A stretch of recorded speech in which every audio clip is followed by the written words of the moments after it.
একজন শাশুড়ি মা এর পুত্র ওনার বৌমা কে উদ্দেশ্য করে বলল, প্রিয় বৌমা, একজন মা হয়ে ওঠা শারীরিক, কিন্তু একজন শাশুড়ি হয়ে ওঠা মানসিক।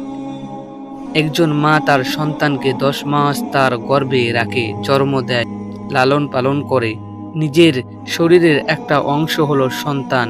মা হয়ে উঠতে গেলে পৃথিবীর ভুলে যেতে হয়, নিজের অতীত ভুলতে হয়, কিন্তু শাশুড়ি হতে হলে সন্তান জন্ম দিতে হয় না, সন্তান ধারণ করতে হয়। তুমি যেদিন প্রথম আমার ঘরে আসলে আমার উত্তেজনা ঠিক তেমনি ছিল যেদিন আমি প্রথম বুঝতে পেরেছিলাম আমি মা হতে চলেছি। আমি অতি আগ্রহে তোমার মুখখানি দেখার জন্য বিভোর ছিলাম, ঠিক যেমন মা থাকে সন্তানের মুখখানি প্রথমবার দেখার জন্য। তুমি আমার পা স্পর্শ করলে আমি চমকে উঠলাম। আরে কেন আমার সন্তান প্রথম আমাকে দেখে হেসেছিল?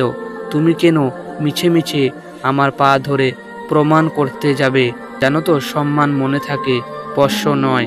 তুমিও যেদিন ঠিক নজহাত শিশুর মতো ভয় পাচ্ছিলে, সেদিন থেকে আমাদের পথ চলা শুরু। আমার সন্তানকে পালন করতে আমার লেগেছে 28 বছর। তোমাকে কি আমি 28টা মাস দিতে পারবো না? পারবো, 1000বার পারবো। আমার সন্তানকে যেমন লালন পালন করেছি, সেই কাজ তো আমার সবটুকুই করে দিয়েছে তোমার মা, মানে আমার বিয়ান। এখন তোমাকে ধারণের কাজটুকু আমার। আমার শাসন শুনে মাঝে মাঝে ভুঁড়ো কুঁচকে থাকো। আমার ছেলেটাও থাকে এই জীবনে। অনেকবার আমি তার কাছে অপ্রিয় হয়েছি, অনেকবার রাগ করে ঘর ছেড়ে গেছে সে। আমি রাত অবধি ভাত নিয়ে বসে থেকেছি, সে আবার ঘরে ফিরে এসে ও খেয়েছে। আমাদের মাঝে কখনোই সরি নেই। যেভাবে রাগ করি সেভাবে আবার সহজ হয়ে যায়।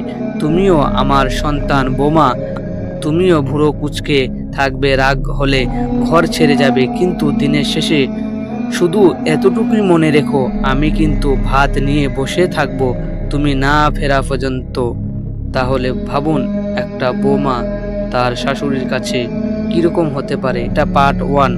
পুরো ভিডিও দেখতে চাইলে আমাদের এই চ্যানেলটিকে অবশ্যই সাবস্ক্রাইব করে আমাদের পাশে থাকবেন।